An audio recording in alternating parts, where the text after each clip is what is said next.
I'm Floyd Rose. This video is to introduce my new Floyd Rose FRX top mount tremolo for Gibson guitars. Just wanted to point out a few features right off the bat. The first and probably most important feature is that this can be mounted on all Gibsons with no routing. As you can see, this SG has no routing at all. The only modification necessary to mount the locking nut is two small wood screws that mount the locking nut on just behind the original nut. There's also a truss rod cover plate on this, so you can get in there and adjust the truss rod without taking this off. The other feature is all the adjustments, unlike my original on a Fender or something like that, all the adjustments for spring tension, height adjustment, mounting, everything is done from the top. Adjustment for the tremolo arm has two screws here. All the fine tuners, obviously, the intonation, all the adjustments are done from the top. This new arm is just a pull-out arm now. It has two adjustment screws, one there and one there, and you just press it in and it won't come out unless you maybe do something really extreme. But you can adjust it to have an extremely smooth action, smoothest one I've achieved yet. Okay, so now we're going to move on and show you how to install this on your Gibson. Okay, so now we're going to do the installation. You notice this is the guitar I used in the features section. Just for time's sake, I just removed the bridge and now I'm going to put it back on, and I'll just explain how I did it. Okay, so the first thing you want to do is you want to install the nut. Now, to install the nut on your guitar that hasn't had it on it, you need to just adjust, you need to just hold the nut on there where it's equal to the sides, mark the two installation holes, then take it off and drill the two holes.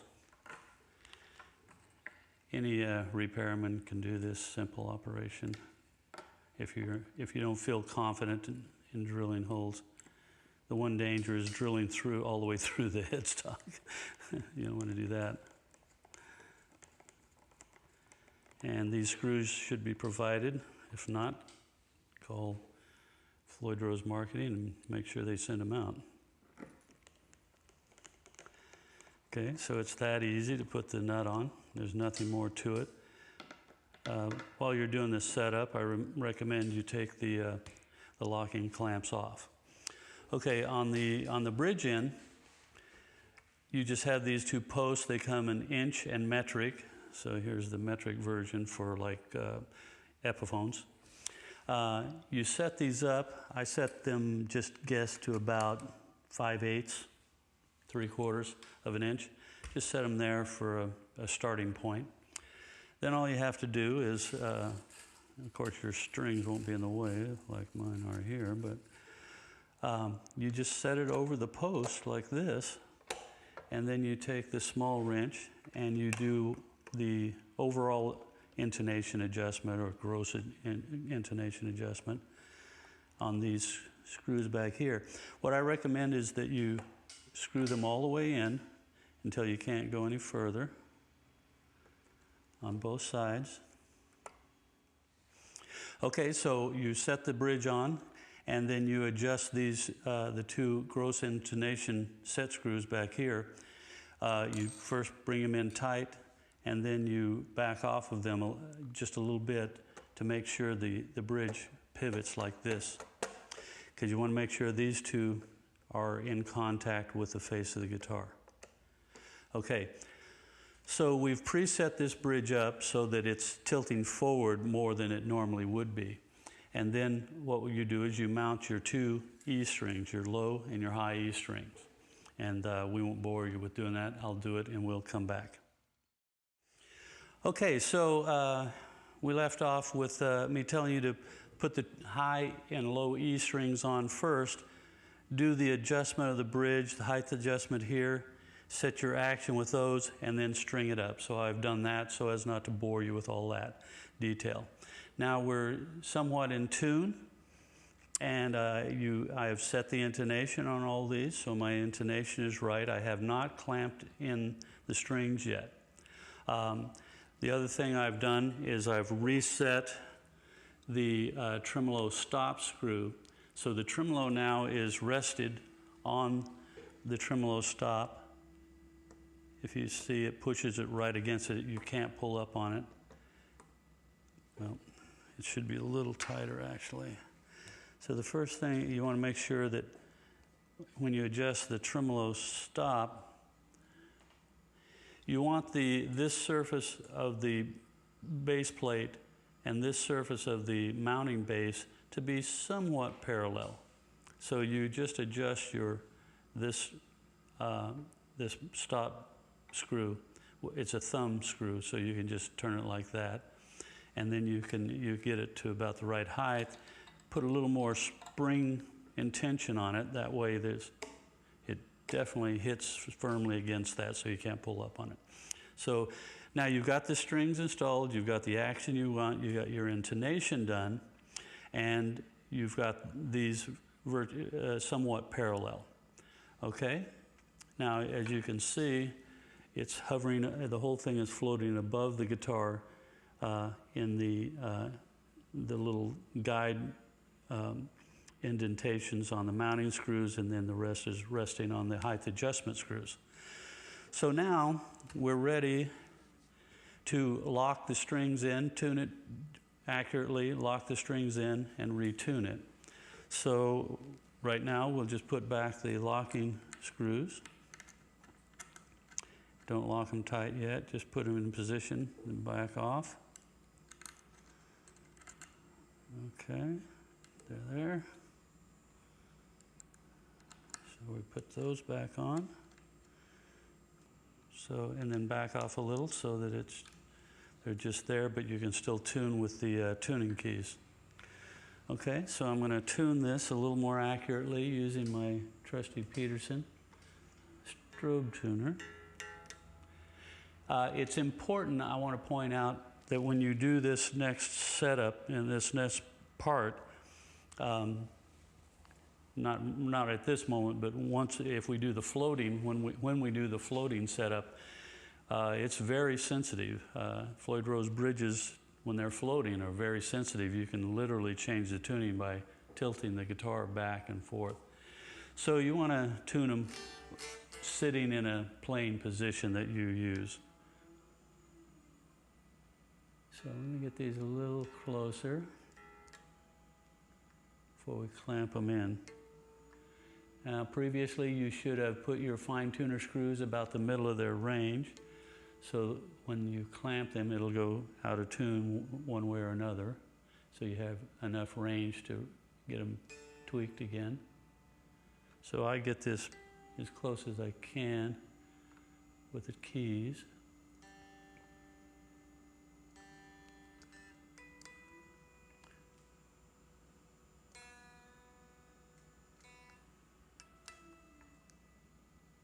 Okay, that's close enough. Now we're going to clamp them down.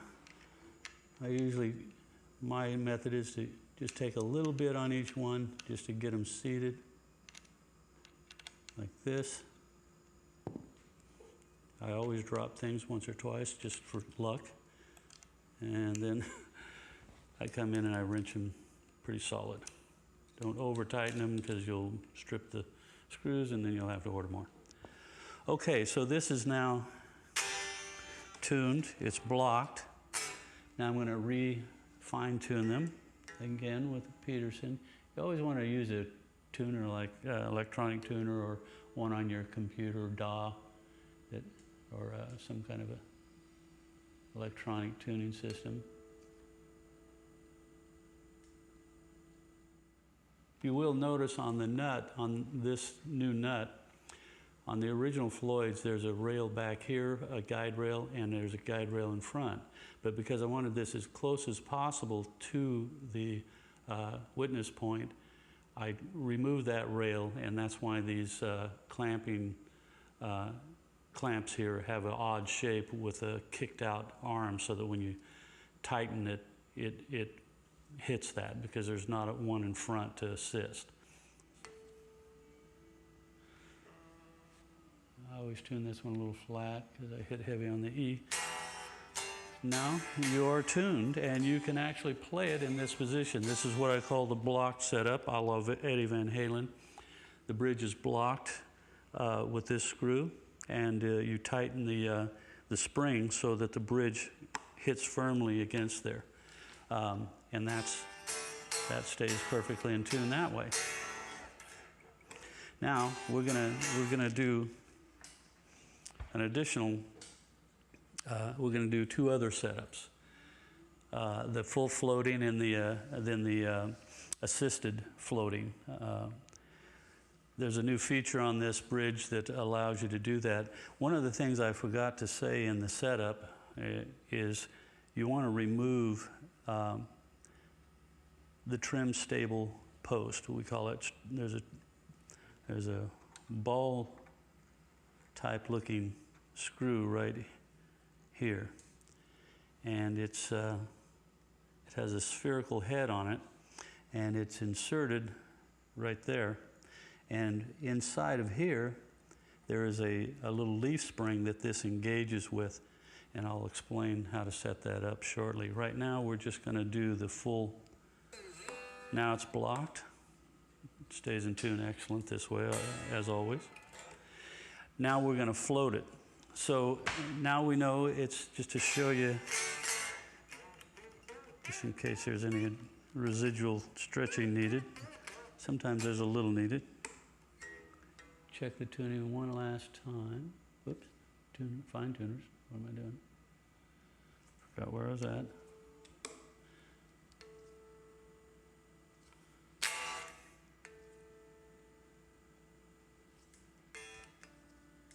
I want to get this real accurate for this next phase,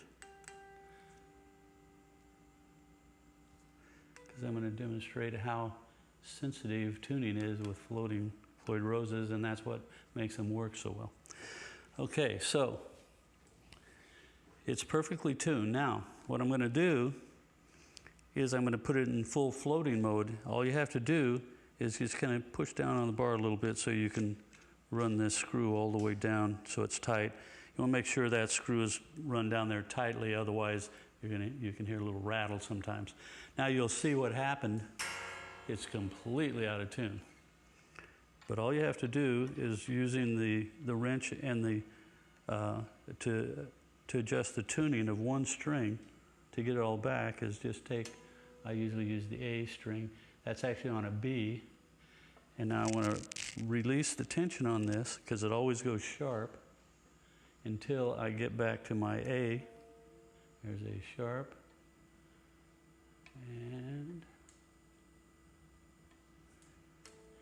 you're now at the A string, and lo and behold, it's back in tune. That's how it works. Now you can do those. You can do little subtle things like that. You can dump the strings all the way. You can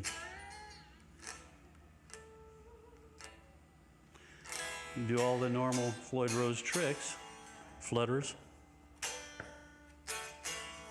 If you really, you can do it like that. You can also dump them backwards if you really want to go low. Now, the first thing you're going to notice now that you have this in a floating mode is the original Floyd Rose is quite difficult to push down. This is somewhere between, it is quite a bit easier to push down than the original, and that was intentional in the design. I wanted to, that was one of the main complaints people had of my original bridge, is that it was a little bit too stiff. So you'll find this is still firm because you need some resistance there, but it's not too stiff. Now, the other thing that floating tremolo guys know, or people that use my bridge, is if you rest your hand on the bridge, it goes out of tune quite easily. And this bridge floating is no different. In fact, it might be even a little more sensitive.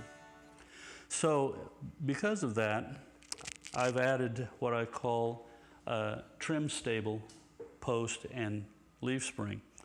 So now I'm going to install this. So we know it's tuned very well. Let me just check this one quick time because we're going to do something unusual that you haven't seen.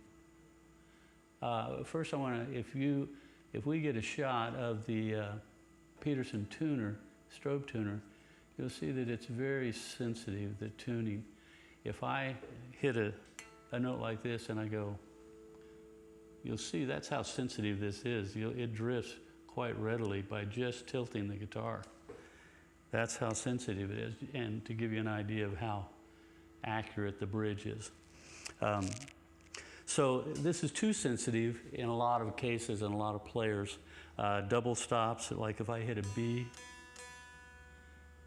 and I push up, if you see it just races. If I were going to go, you got to go up higher to hit the note and you got to pull this one up a little. So it's really difficult to do double stops and stay perfectly tuned. So what we're going to do is we're going to install this. Let me just take one string. Everything's a little. Now, one other thing, when you're in this mode and you freshly put strings on, it can drift flat just a little bit. And what that is, it can be like this guitar. When I got up this morning, it was cold in the room, so the guitar shrank a little bit, which made the strings go flat. So if you're overall, when your strings are a little bit flat or sharp, you can again just take one string and tune it here. I'll tune that up just a little bit. And again, for luck, I throw the wrench on the floor. So you can tune it by just using the main compression spring here. I can just put a little more pressure. Let's see, I went a little too far there. So you can tune it with this, the overall, and you'll see that it's now, they have all come back into tune. Okay, so now what we're going to do is we're going to install this post using the same wrench. And it just goes down in here and it engages. I'll have to show you a little close-up of the part we're doing here because it's too small to see.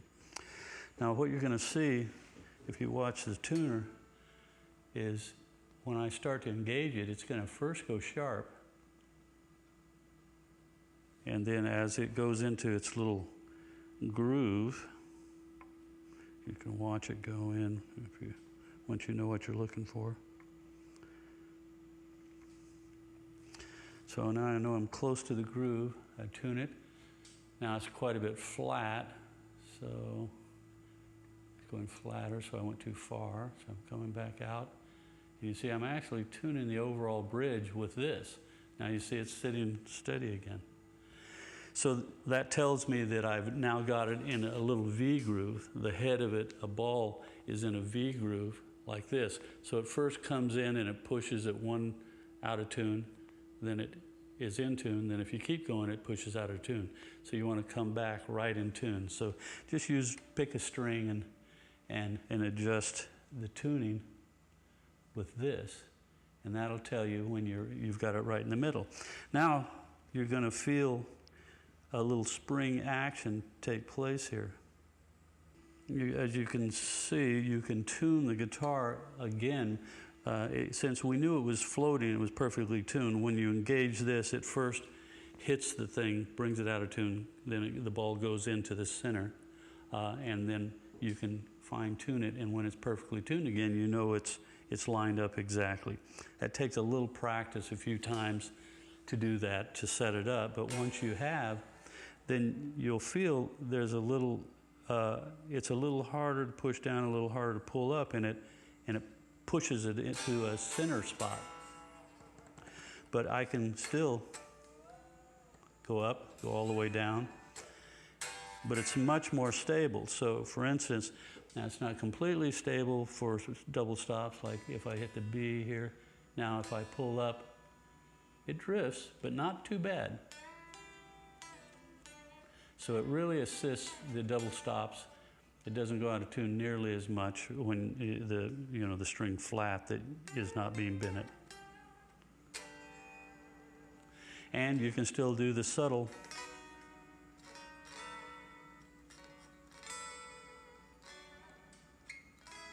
I don't know how well you can hear that since I don't have an amp set up, but so that's how you set up the new FRX Floyd Rose Tremolo. And I hope this was helpful. You can always call Floyd Rose Marketing to get more detailed instructions. Okay, thanks.